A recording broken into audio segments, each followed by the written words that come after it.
여러분, 지금 이 순간에도 여러분이 번 돈에서 세금이 조용히 빠져나가고 있다는 거 알고 계셨나요?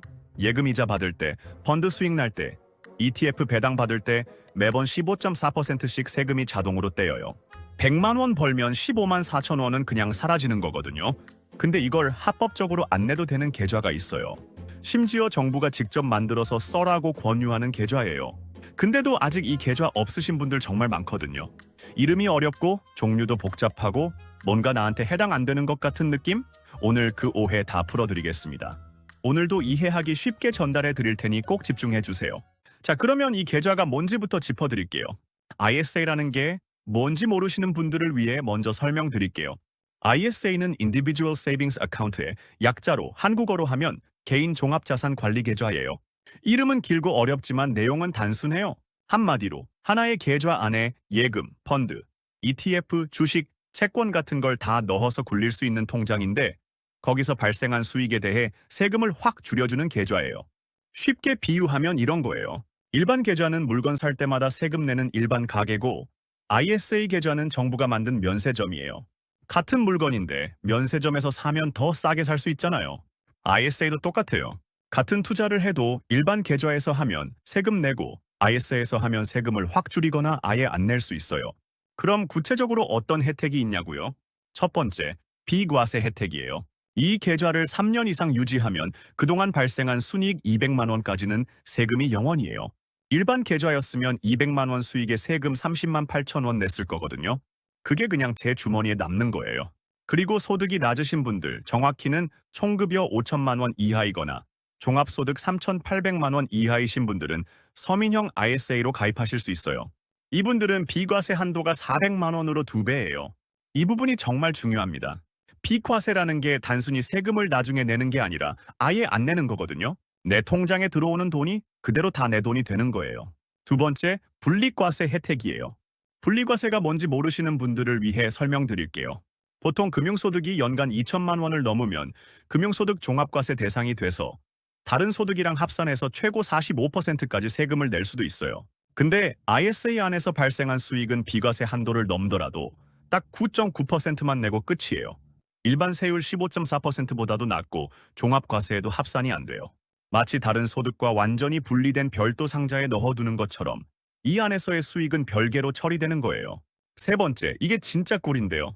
손익통산이에요. 마찬가지로 모르실 수 있어서 설명드릴게요. 일반 계좌에서는 A펀드에서 100만 원 벌고 B펀드에서 50만 원 잃었어도 A에서 번 100만 원에 대해 세금을 내야 해요. 손실은 봐주지 않는 거죠.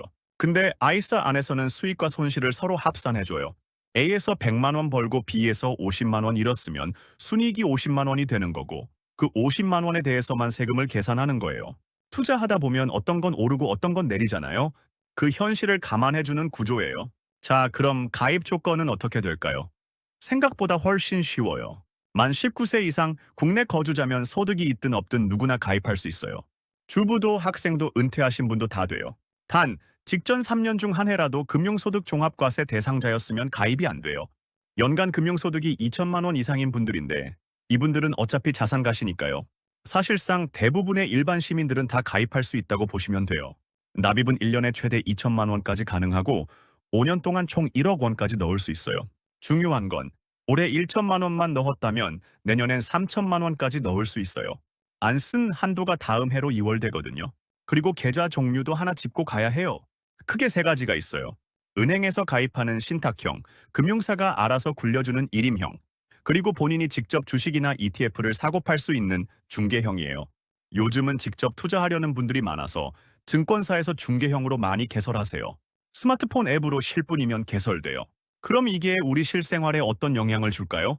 직장인 분들 먼저 생각해 볼게요. 월급 받아서 남은 돈 어디다 넣으세요? 적금?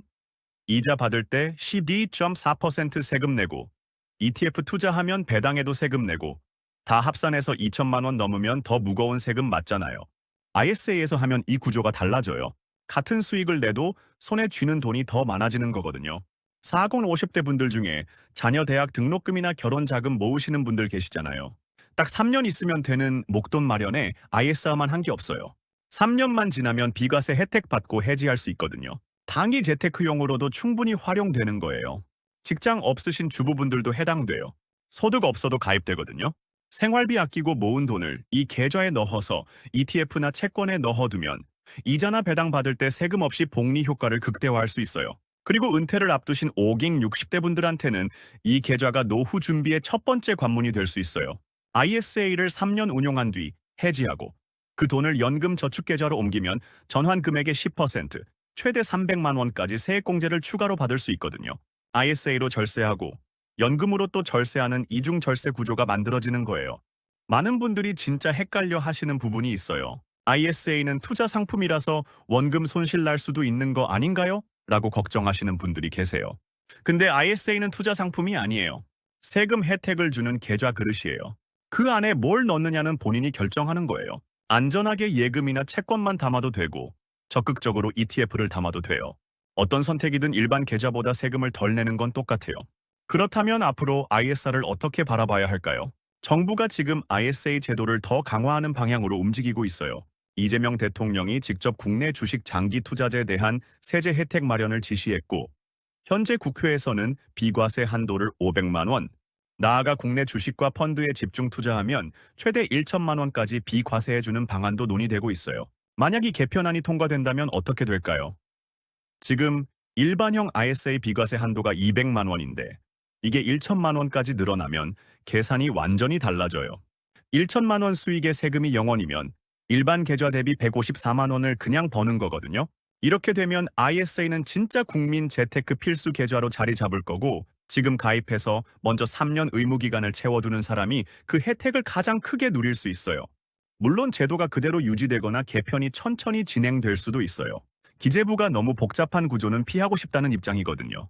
이 경우에도 현재 혜택만으로도 충분히 매력적이에요. 3년에 200만 원 비과세, 초고압은 9.9% 분리과세, 손익통상까지 이미 일반 계좌보다는 훨씬 유리한 구조예요.